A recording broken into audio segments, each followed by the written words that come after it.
Also ich bin den Umbau gefahren, hatte dann danach auch mal einen Motorschaden, habe auch mal eine Weile ein bisschen Viertelmeile und so gemacht.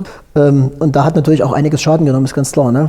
Lader kaputt, Antriebswellen, Getriebe, bis man irgendwann festgestellt hat, nee, bleib beim Show und Schein.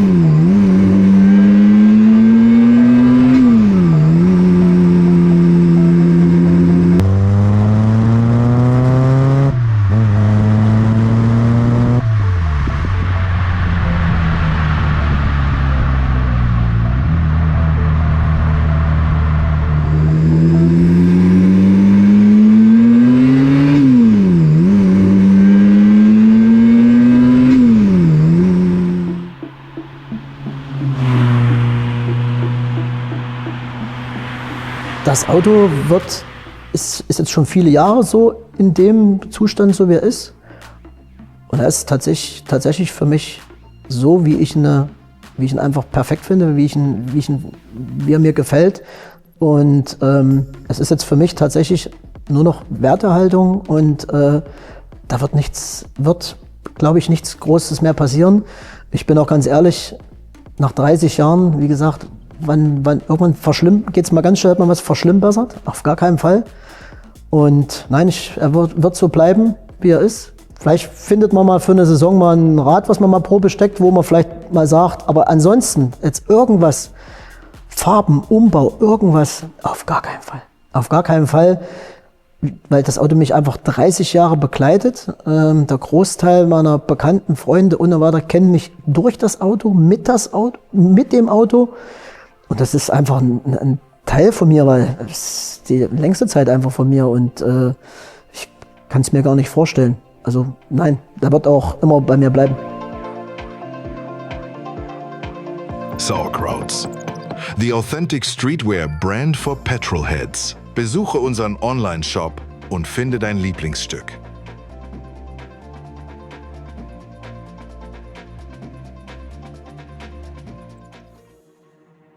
Ich bin der René, komme aus Ilmenau in Thüringen und zeige euch heute mein 79er GLX und mein 90er Fox.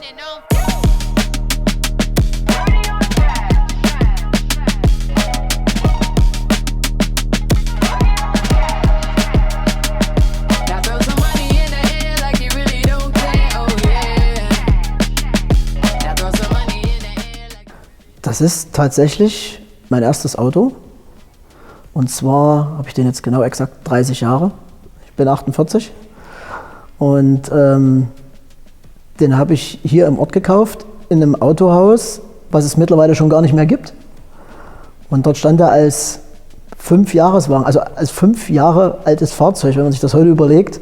Es ist ein Oldtimer, hat zwar kein H dran in dem Fall, aber ist ein Oldtimer. Ne? Und damals war er gerade mal 5 Jahre, wie neu das Auto war. Und dort habe ich ihn im April 95 gekauft und hatte ihn quasi noch vor meinem Führerschein.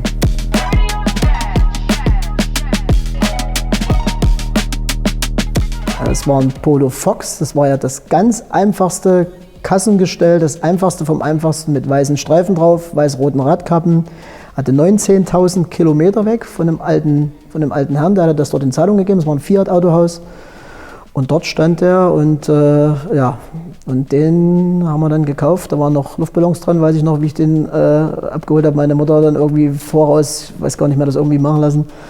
Und das ist tatsächlich mein erstes Auto, was ich bis heute noch habe und dauerhaft eigentlich angemeldet ist und auch natürlich nicht mehr so viel nutze wie früher. Ja, was draus geworden ist, sieht man ja.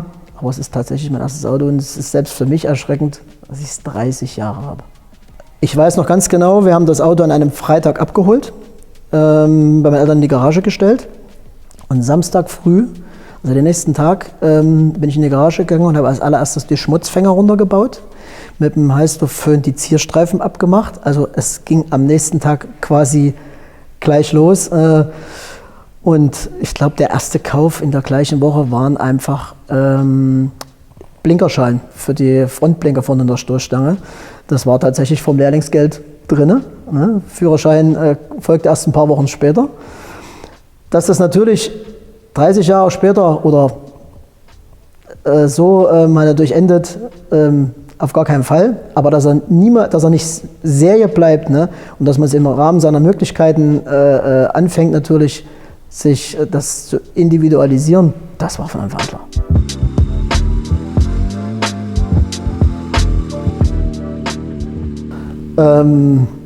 Naja, es ging ja dann weiter. Es musste natürlich, wie das so in Mitte der 90er war, es musste in die Folie, Fensterfolie rein, es musste eine 16V-Antenne drauf aufs Dach. Da hast du einfach mal ein Loch ins Dach gebohrt, wo du dir heute denkst, ne? Und das wurde gemacht. Und zum Beispiel, ja, das Auspuffrohr, Geld für einen Auspuff war einfach nicht da im ersten Lehrjahr. Da muss aber ein anderes Rohr dran. Und da habe ich tatsächlich, ich spreche da auch drüber, wurde ein Loch in die Heckschürze geschnitten, ne, mit der Metallschere, und wurde ein großes Rohr an den Endtopf, an den Originalen geschraubt. Einfach nur, dass die Optik da ist, und da muss halt ein großes Rohr dran. Das war halt so, das muss einfach sein. Was ich dann irgendwann Jahre natürlich später für viel Geld beim Karosseriemann wieder mit Blech einsetzen, lackieren und allem drum und dran, musste das natürlich dann irgendwann zurückbauen, und du sagst ja, oh mein Gott. Aber es war zu der Zeit, es hat dazugehört, und das ist schon irgendwo, auch wo man sagt, eine Sünde, aber da schmunzel ich einfach heute drüber, und ich glaube, das können auch ganz viele nachvollziehen, weil das viele, glaube ich, solche Sachen einfach gemacht haben.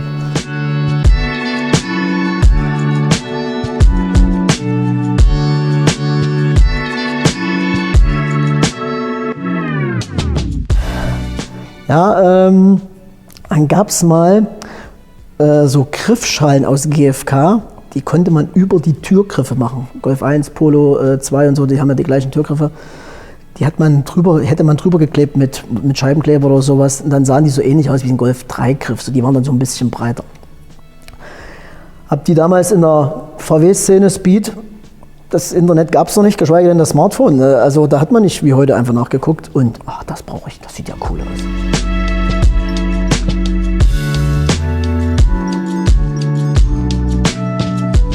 Der Motor, wie gesagt, hat ja wenig Kilometer gehabt. Ich bin mit dem Auto, ich musste täglich in die Lehre damit ja fahren. Also es war ja nicht von Anfang an klar, dass das Ding nur bei schönem Wetter fährt, ne?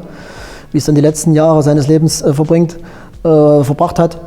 Und bin gefahren, und hat man angefangen, meinen Ventildeckel zu lackieren und sowas zu machen. Dann musste dann mal eine Abgasanlage drunter natürlich, dann fing man schon an, die größeren Schritte zu machen. Ja, da hat man schon mal Geld ausgegeben, da muss noch ein Fächerkrümmer drin und so.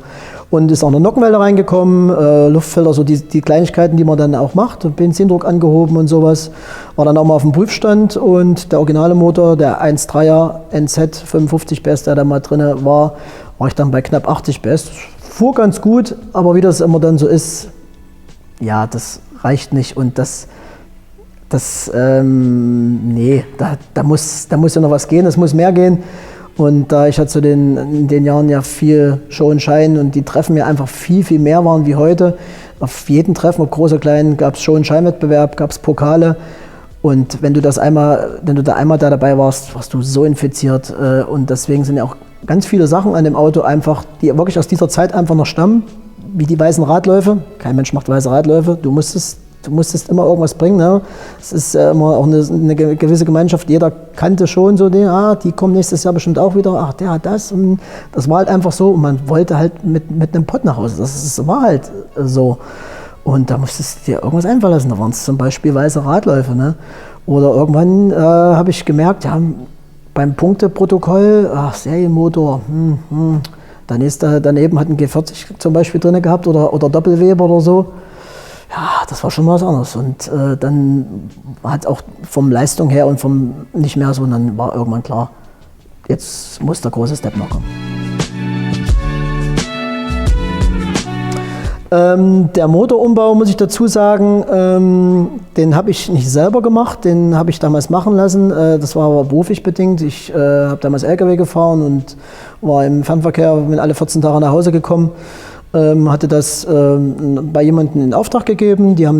Ich hatte auch keinen Spendermotor. Weit und breit kannte ich niemanden, wo man irgendwie, der hat vielleicht einen G40 oder irgendwas.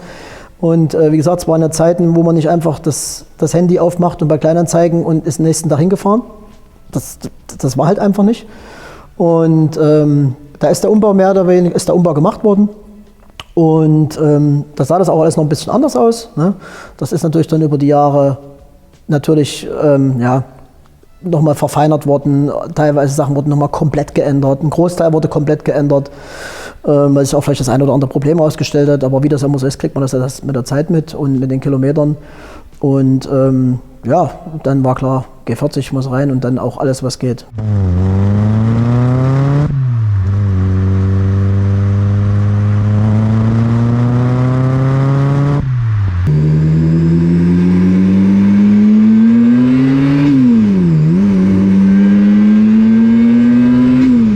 Also ich bin den Umbau gefahren, hatte dann danach auch mal einen Motorschaden.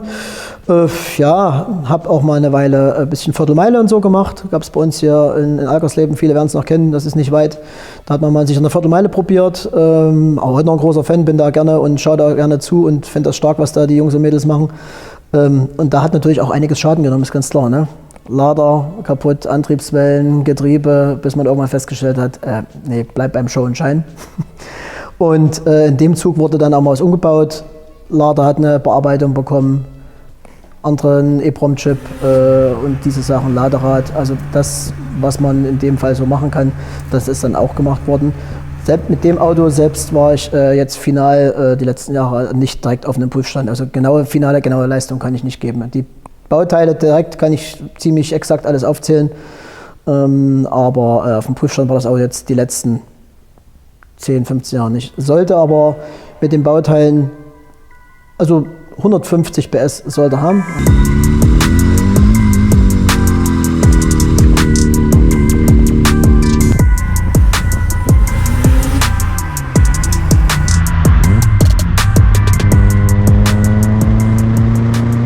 Innenraum hat sich natürlich über die ganzen Jahre auch ein bisschen verändert. Die ersten Jahre fährt man natürlich noch rum mit Sitzbank drin. Man nimmt noch jemanden mit, man fährt in die Disco.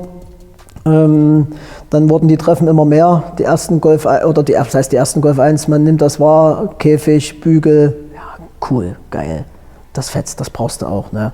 Ja, Bügel rein, Sitzbank raus, aber Musik muss rein. Ne? Also ich habe Endstufen unterm Sitz gehabt, wie das auch so in dieser Zeit gehört hat, und Subwoofer und das komplette Programm und Boxenbrett drin und das Ganze. Einige Jahre gefahren, auch Spaß damit gehabt. Irgendwann auch festgestellt, dass es geht ein bisschen mehr in den Rennsport, wie das auch viele machen. Und leer geräumt, Innenraum nochmal lackiert und dann wirklich auch alles rausgemacht. In dem Fall macht wirklich der G-Lader die Musik. Die Sitze sind ziemlich zeitig in das Fahrzeug gekommen, müssten 95 oder 96 reingekommen sein. Das sind tatsächlich Recaro-Sitze aus einem Opel Ascona B. Habe ich damals von jemandem ganz günstig bekommen, im Originalzustand, also mussten dann auch noch bezogen werden. Ist ein BMW, von einem BMW E36 Kompakt ist das ein Stoff, sind damals gemacht worden, also mittlerweile auch schon weit über 20 Jahre so bezogen. Und ich hatte mich bewusst immer gegen Vollscheinsitze oder so entschieden, weil ich auf Treffen einfach gerne drinnen gepennt habe. Einfach auch, also die Lehne zurückgedreht und so halbwegs drinnen, was man halt schlafen kann. Ich war nie der Typ für Zelt und so. Da habe ich immer gesagt, nee, in der Vollschale schläft man einfach nicht. Und das ging eigentlich immer ganz gut. Ich bin nicht der Größte. Und Hosenträgergurte waren auch nie mein Programm. Und das ist bis heute so geblieben und das wird es auch bleiben. Und das, ja. Fahrwerk und ist tatsächlich ein Koni in Verbindung mit Weitec-Federn. Das ist das, was in den 90er Jahren einfach der Stand war. Das Fahrwerk ist reingekommen 1997. Ja, also manche werden sagen, dann muss es aber langsam mal wieder raus. Nö, das ist kein Alltagsauto und ich bin voll zufrieden. Das fährt gut, das steht gut. Und mit verstellbaren Konis, das war damals von außen verstellbare Konis, ne, mit so einem Pümpel oben drauf, kann man verstellen. Aber das brauchst du nicht bei dem Radstand, bei dem Gewicht, da fallen dir die Plomben raus. Und das ist nach wie vor da drin, das ist dicht, das funktioniert und das bleibt auch so. Felgen sind Ative, 7x13, auch Käseloch sagen viele dazu. Und die habe ich auch original gefahren, also mit silbernen Sternen, polierten Betten. Und über die Jahre hat man dann ja immer weiter versucht. Dann habe ich die Betten hochglanzpoliert, den Klarlack runtergebeizt. Ein paar Jahre bin ich in Wagenfarbe gefahren mit roten Sternen. Und dann irgendwann, ja, tauchte das auf mit diesem BBS-Gold. Ne? Habe ich auch schon viele Jahre, habe die dann irgendwann in BBS-Gold machen lassen und habe die so ein bisschen auf die BBS-Optik gemacht. Das ist aber auch schon viele Jahre, wo das so ist und auch so mit dem Fake-BBS-Deckeln. Ich stehe da dazu, mir gefällt das. Ich habe damals extra noch Deckel suchen müssen. Das sind Audi-Deckel, weil die ein ganz komisches Maß haben, die Ative. Und das war ein bisschen, und noch Aufkleber selber machen lassen extra. Also, und ja, bin eine Zeit lang mal Pirellis gefahren, 14 Zoll, so wie sie noch im Kofferraum liegen, auch ein paar Jahre. Einfach mal was anderes. Ne? Hatte mich irgendwann satt gesehen und habe sie wieder aus dem Regal geholt und habe sie vor ein paar Jahren wieder draufgesteckt und mache die Sache, finde ich, einfach doch wieder rund.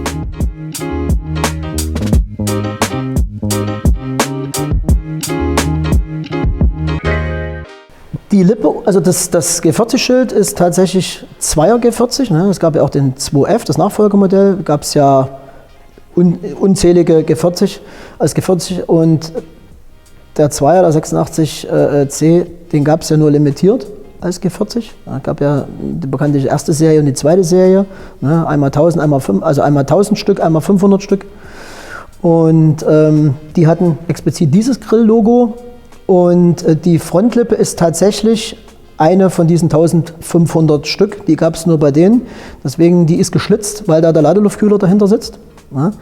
Und das ist, die Polofahrer wissen es, das ist, ja, also früher hat man Goldstaub gesagt, ich glaube mittlerweile eine Niere. Ich muss dazu sagen, die originalen Polospiegel, die finde ich furchtbar hässlich. Ich finde die einfach, die sind so riesengroß. Wie sagt man, das passt gar nicht zu diesem kleinen Auto, diese riesengroßen Spiegel. Und da habe ich damals noch was klein gesucht, einfach auch ja schon Ende der 90er, da war es noch nicht so, da war der M3-Spiegel angesagt und das kommt ja überhaupt nicht in Frage, also gar nicht. Ne? KPU, M3-Spiegel, so diese, dann hört es schon auf und bis ich das irgendwann mal gesehen habe, diese Formel 1, F1-Spiegel, ne? Dann habe ich gesagt, das sieht cool aus, das passt. Habe damals Spiegelgläser beim Glaser, extra Original-Spiegelgläser, die Gläser rausmachen lassen, habe die zerschneiden lassen auf das Maß. Also da sind auch wirklich Spiegelgläser dran. Original sind dann nur so verspiegeltes Kunststoffzeug, was sich verformt, wenn die Sonne drauf scheint. Das ist ziemlich billiges Zeug gewesen. Da sind wirklich Spiegelgläser drauf, die sind dann mit Carbon laminiert worden. Also es ist blau gefärbt als Spiegelglas. Und ja, man muss schon genau hingucken. Aber es geht, man sieht, wenn man sich dran gewöhnt. Aber es ist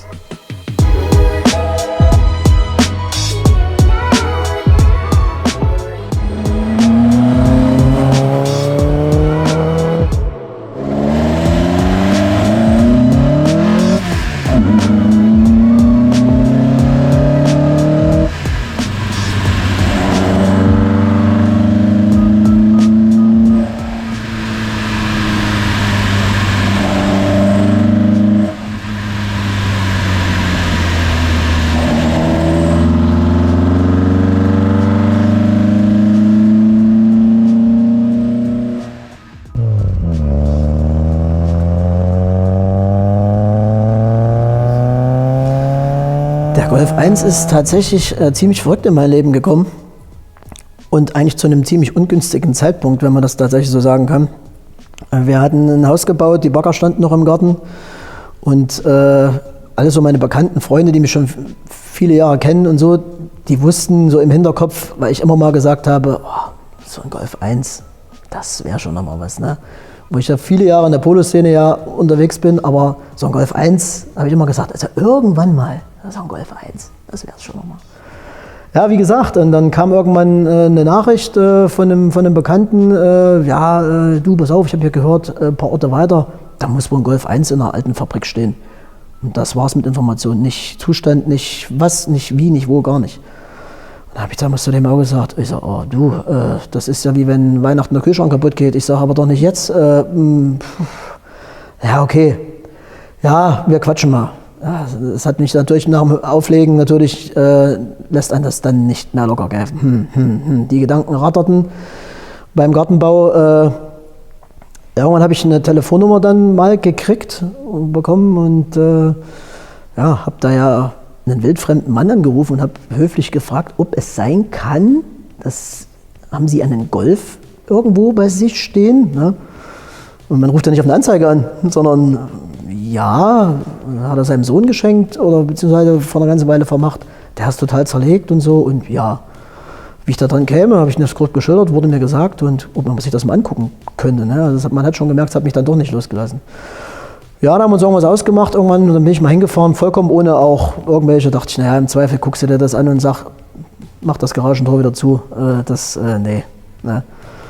Und bin dann wirklich hingefahren, war nicht weit, meine Tochter noch klein und die wollte gar nicht richtig Lust. Nur mal gucken, das wird nicht lange dauern, hat sich die Sache erledigt. Ja, eine alte Fabrik, fast 10 Jahre gestanden, da mussten wir ein paar Büsche wegknicken, dass wir das Tor aufgekriegt haben und dann schloss er dort auf und habe ich die Karosse gesehen, beziehungsweise er war rollfertig, aber keine Scheiben, kein Kotflügel, keine Innenausstattung, Motorachsen waren drin, aber mehr aber auch nicht.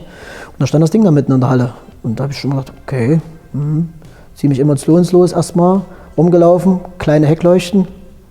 Oh, und da war in mir schon, brauche ich. Ich kann nicht gebrauchen, aber ich brauche eine.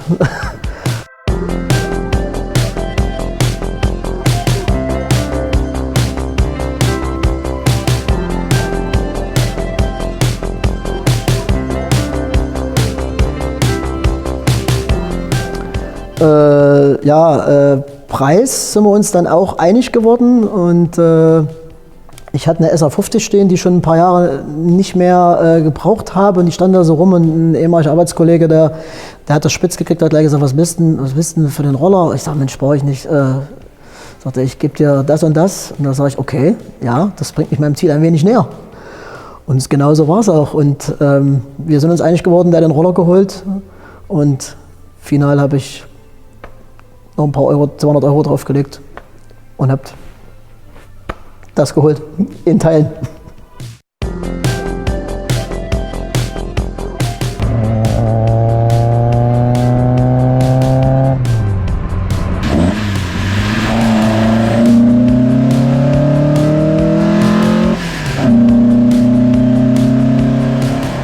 Er hat tatsächlich dort, habe ich dann in der Abmeldung gesehen, 11 Jahre gestanden.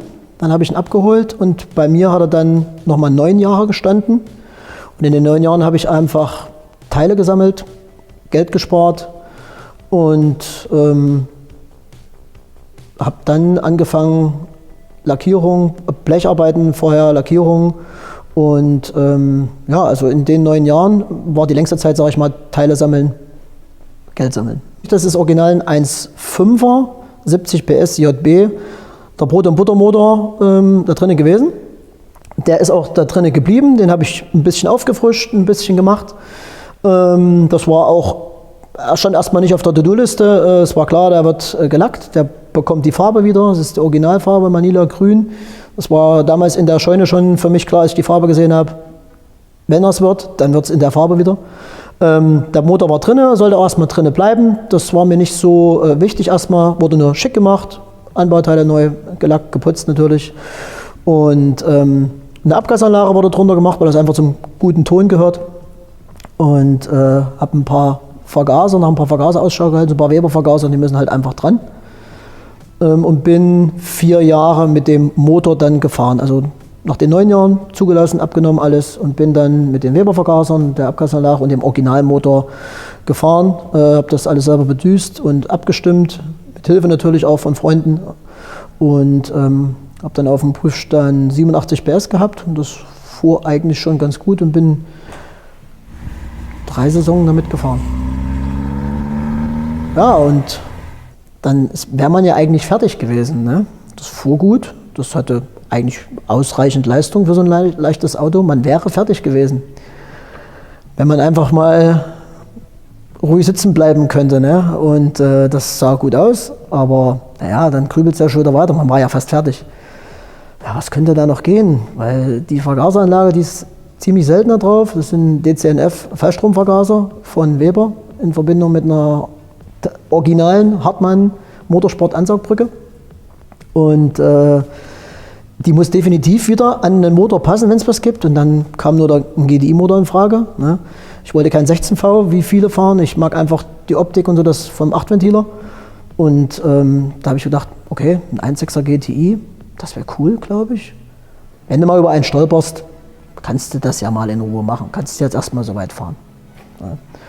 Aber das hat auch nur genau 3 Monate gedauert, bis tatsächlich hier im Ort der gesuchte Motor aufgetaucht ist, bei dem sich wieder herausgestellt hat, es ist ein Arbeitskollege, der den einfach verkauft hat und ich ihn mit der Sackkarre tatsächlich 300 Meter nach Hause gefahren habe. Das spielen viele Zufälle bei dem Auto auch eine große Rolle. Ja, und dann nahm das Schicksal natürlich wieder seinen Lauf. Motor wurde Trockeneis gestrahlt beim Strahlwerk Deluxe und Anbauteil alles. Und dann ging es natürlich los. Einmal Motor komplett gemacht.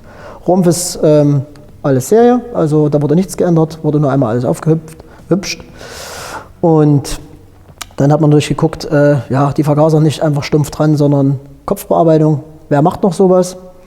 Und da ging es schon los. Es gibt nicht mehr viele, die tatsächlich alte Schule solche Sachen machen, die da auch im Thema lange stecken und will man nicht an irgendwas jemanden dran rumfuschen lassen, das will man einfach nicht bei so einem Projekt. Und dann habe ich den Kontakt zu Escher Motorsport gefunden, der das seit 84 nur Golf 1, Golf 2 und Golf 3 damals gemacht hat. Und bin in Kontakt getreten, habe eine Kopfbearbeitung, bin dann auch ein halbes Jahr später hingefahren, habe den Kopf hingebracht, habe dort einen unheimlich netten, tollen Menschen kennengelernt, ein absolutes Urgestein, wirklich aus der alten Zeit, von denen, die es noch gibt, viele gibt es nicht mehr. Wahnsinnsgeschichte, dann dort 4 Stunden gesessen, ich hatte 4 Stunden Gänsehaut aus einer alten Zeit und wie das alles abgelaufen ist und habe dann 4 Monate später den Kopf wieder geholt. Alles händisch gemacht, da gibt es keine CNC, irgendwas wird alles händisch noch bearbeitet. Krasse Werkstatt, krasse Aufnahmen. Das alles zusammengebaut über den Winter und jetzt die dritte Saison fahre ich jetzt mit dem GDI-Motor. Ich habe mich da, wie gesagt, über die Jahre, auch schon mit dem vorgehenden Motor, mit der Bedüsung und so weiter, habe ich mich da ein bisschen reingefuchst, mit Hilfe von Freunden und Bekannten, Robin, Grüße gehen raus, Bedüsen und so, erstmal das Grundsetup, was man so machen kann. Kerzenbild, Hören, Gefühl, Fahren, viele Sachen, das ist ein Hexenwerk, Weber-Vergaser, Gottes Willen. Wenn man da Bock drauf hat und Geduld hat, geht das. Das geht wirklich, das fuhr schon ziemlich gut. Aber es musste natürlich irgendwann mal dann, will man auch wissen, was kommt bei raus, was steht dann. Auch für eine Eintragung braucht man es dann natürlich, muss ja dann alles abgenommen werden, alles eingetragen werden und dann muss das auch alles safe sein, da lege ich großen Wert drauf. Und genau, habe das soweit als Grundbedüst, das fuhr ziemlich gut, habe dann einen Termin bei ihm gemacht. Und dieses Jahr im April sind wir dann tatsächlich wieder nach Meinerzhagen gefahren, zu Escher Motorsport. Und auch so ein bisschen das Projekt rund zu machen, einfach nicht nur die Bearbeitung bei ihm und auch die Tipps, die er mir teilweise über das Telefon gegeben hat, also wirklich cool. Habe ich damals schon zu ihm gesagt, ich komme zu Ihnen und die Abstimmung mache ich bei Ihnen, weil einfach dieses Paket rund wird. Und da waren wir im April dort. Ich war, glaube ich, 4,5 Stunden auf der Rolle. Bedüsung hin, Bedüsung her. Er hat, vorwiegend ist er nur gefahren, hat uns gezeigt, wir müssen das bedüsen und wir haben vorne nur geschraubt und war noch ein Kumpel mit.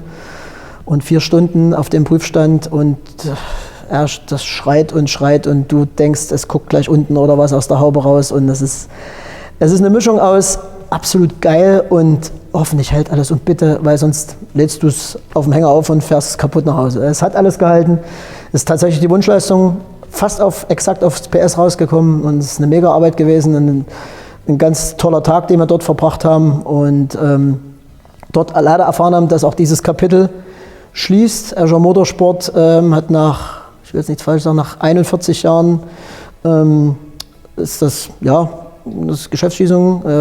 Der Herr Escher ist weit in die 70, also absolut Hut ab. Wahnsinn, also ich kriege jetzt noch Gänsehaut, wenn ich einfach daran denke. Und das war ein krasser Tag, das war wirklich einfach Wahnsinn, es war einfach perfekt bis zum Schluss.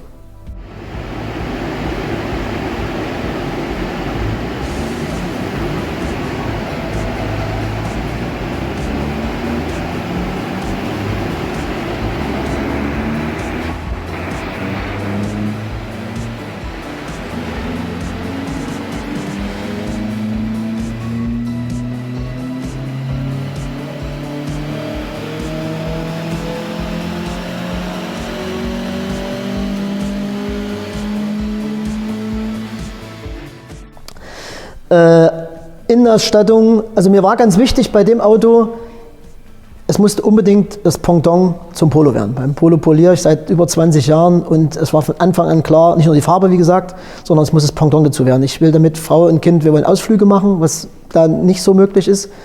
Und es ist kein Chrom, kein poliert, das komplette Gegenstück. Und das war mir ganz wichtig. Und deswegen ist das auch so geworden. Die Innenausstattung ist bis auf das Nardi-Holzlenkrad und der Schaltknauf komplett Serie. Unangetastet. Großes Glück, dass die Innenausstattung über die ganzen Jahre der Lagerung auch nicht irgendwie Mitleidenschaft gezogen wurde. Armaturenbrett ist nahezu ungerissen in braun. Ausstellfenster Beifahrerseite ist leider defekt. Da suche ich noch eins, weil das die erste Serie ist mit geklebten Scharnieren. Die Profis werden es wissen, wovon ich spreche. Sitzstoff müsste Sitzstoff Gazelle sein, laut meinen Recherchen, wie auch immer da Volkswagen auf diesen Namen gekommen ist. Und man könnte meinen, wenn man über den Sitz guckt, ist, wie gesagt, ist nichts gesattelt, das ist original alles. Da sieht man so ein bisschen, dass sich so diese Nähte, die sind nicht genäht gewesen. Das ist durch irgendeinen maschinellen Hergang so gemacht worden, dass man quasi immer diese Stufen drin hat, was sich einfach über die Jahre einfach jetzt schon ein bisschen gelöst hat. Also da ist keine Naht oder irgendwas. Ja, das finde ich auch ganz witzig. Die Rücksitzbank hinten, die ist ein bisschen ausgeblichen, das sieht man oben drauf. Einfach die Sonne hat ihren Dienst getan. Ansonsten bin ich da mega stolz drauf, dass das einfach die Innenausstattung inklusive Teppich. Nach 11 Jahren habe ich den schlechter Lagerung auseinander. Der lag einfach vor mir gereinigt und da reingelegt und da lag er.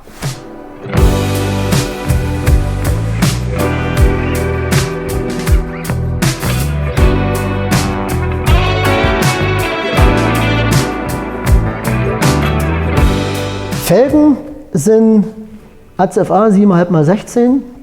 Das erste Jahr habe ich sie noch mit Nabendeckern gefahren. Hat mir dann nicht so gefallen. Ich finde die Optik so cooler ohne Nabendecke. War auch das stand von Anfang an klar. Ich habe vor vielen Jahren mal in einer Zeitschrift einen weißen Einser gesehen mit ACFA drauf. Da hatte ich das Auto noch nicht mal so lange her und da habe ich gedacht, ACFA ist cool. Nichts gegen eine BBS. Eine BBS geht gefühlt überall. Aber ich wollte definitiv keine BBS. Ich wollte was anderes einfach. Und 16 Zoll finde ich ist eine coole Größe. Es ist sehr gut fahrbar, auch mit 4 Mann. Also da waren wir schon sonst wo. Und ja, genau, das war das Wunschrad und das ist es auch. Fahrwerk ist eigentlich ziemlich witzig. Ich habe das, als das Auto noch zerlegt war, in der Halle ein ganz billiges Gewinde gekauft, das in der Garage erstmal tief aussieht, wenn auch zerlegt ist. Und dachte, No-Name MTS nennt sich das, ist glaube ich, ein polnischer Hersteller, glaube ich. Und dachte ich, okay, das wird das erste sein, was rausfliegen muss und ein hochwertiges Fahrwerk. Und das fährt erstaunlich gut. Für so ein leichtes Auto mit kurzem Radstand fährt das richtig gut. Ich bin da total happy drüber. Ich finde das klasse. Das bleibt definitiv drin. Das war eines der billigsten Käufe, glaube ich.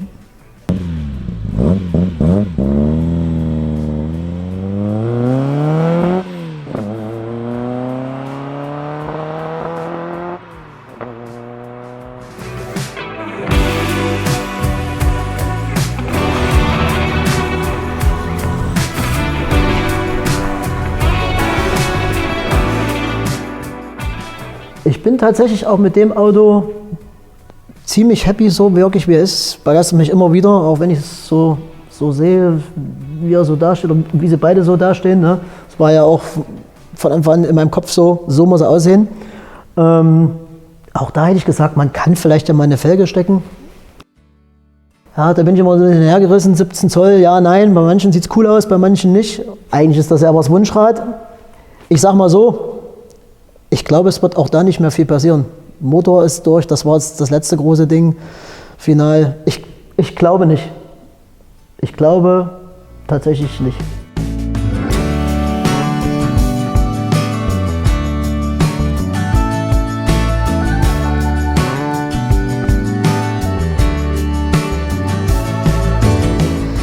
Ich habe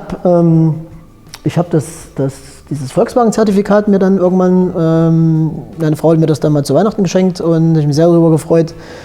Die Auslieferung und so, ne? Das kann man sich da bei Volkswagen Classic, glaube ich, kann man sich das ja kaufen. Coole Sache. Und da steht ja auch die Ausstattung, wie er ausgeliefert wurde, mit Rollgurte hinten. Ne? Hat eine Hängerkupplung dran Und dann sieht man ja auch das, was die Sonderausstattung war. Und die Sonderausstattung war tatsächlich, wer auch immer so bestellt hat, Einbau von Klarglas. Bei Original hat der GLX Bronzeverglasung, die ich furchtbar gerne noch hätte. Ja, ich weiß, man kann die sich zusammensammeln und auch für Preise, ja. Allein farbtechnisch wäre es, glaube ich, das wäre es noch. Auch wenn ich irgendwie gefühlt keinen Bock hätte, nochmal alle Scheiben rauszureißen, weil es auch alles die originalen Scheiben noch sind. Die sind gut rausgegangen, sind damals auch Gott sei Dank wieder gut reingegangen. Alle Scheiben, keine dazu kaufen müssen. Und dann natürlich wäre es natürlich noch mit Ausstellfenstern in Bronze. Das wäre tatsächlich, glaube ich, eine Sache, wo ich sage, ja, das wäre nochmal eine Winternummer. Ja, bedanken möchte ich mich natürlich in erster Linie bei meiner lieben Astrid, die das seit 28 Jahren mitmacht. Auch gerne mal eine Biege mitdreht, mit beiden auch mal. Und ja, dieses Ganze halt einfach schon teilt, auch schon so lange. Bei meinen Kindern natürlich, bei meinem Hallenkumpel Peter, bei meinem Freund Sille, Langen Kazi, Thomas Oehmichen, André Thiele und die Lackiererei Dutzek und My Pulver Performance. Und da sind natürlich noch ganz viele, die ich jetzt gar nicht alle aufzählen kann. Wenn man 30 Jahre ein Fahrzeug hat, ich glaube, dann da wären wir nicht fertig heute. Also auch an die ich jetzt nicht erwähnt habe, tausend Dank an die Wegbegleiter, die ich über diese vielen Jahre hatte. Und ob auf Treffen, ob bei Hilfe teilen, irgendwas. Ganz großes Dank an alle, weil das geht nicht alleine. Das weiß, glaube ich, auch jeder. Und ja, das ist ganz wichtig und da kann man nur dran appellieren. Vielen Dank fürs Zuschauen. Ja, ich hoffe, es ging nicht zu lang und schön, dass ihr dran geblieben seid. Abonniert den Kanal von Sauerkrauts. Die Jungs und Mädels machen einen geilen Job. Besucht ihre Veranstaltungen. Liked das Video, teilt's. Und ja, über Kommentare würde ich mich natürlich freuen. Vielleicht gibt es noch jemanden, der den Polo zum Beispiel noch von früher, von alten Treffen noch kennt und jetzt feststellt, Mensch, das Ding gibt es ja noch. Das würde mich mal freuen. Und natürlich, klar, Anregungen oder Fragen oder wie ihr was findet, das würde mich schon freuen und dadurch brennend interessieren. Ja, also dann, wir sehen uns bestimmt auf dem Treffen oder mal irgendwo einfach auf der Straße und bis bald. Danke, tschüss.